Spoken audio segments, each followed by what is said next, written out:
Everyone, good morning, welcome back to my channel. তোমরা সবাই কেমন আছো? আমি ভালোই আছি।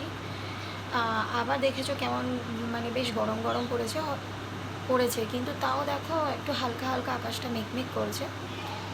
তো আজকে সবাই উঠে পড়েছে, মেয়েও উঠে পড়েছে, কেন কি মেয়ে স্যার পড়াতে আসবে ওকে 8টার সময়, সেজন্য ওকেও তুলে দিয়েছি।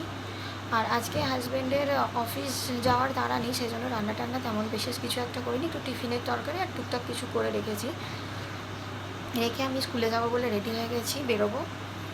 আর হচ্ছে কি তোমার হাজব্যান্ডের তাড়া নেই এই কারণেই, কেন কি হাজব্যান্ড যাবে অফিসের কাজে কোচি, তো বিকালের দিকে ফ্লাইট আছে, সেজন্য আজকে আর অফিসে সেরকম একটা তাড়া নেই।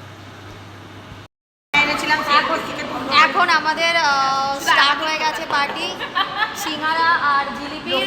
আজকের পার্টিটা একটু অন্যরকম, কেন কি কিছুদিন আগে মার্চ মাসে ছিল আমার বার্থডে, তো বার্থডেতে আমার ট্রিটটা দেওয়া হয়নি সবাইকে, তো সেই ট্রিটটা এখনই আমি দিচ্ছি। কেন কি এই ট্রিটটা আমার দেওয়ার বাকি ছিল, সেই ট্রিটটা আমি দিয়ে দিচ্ছি।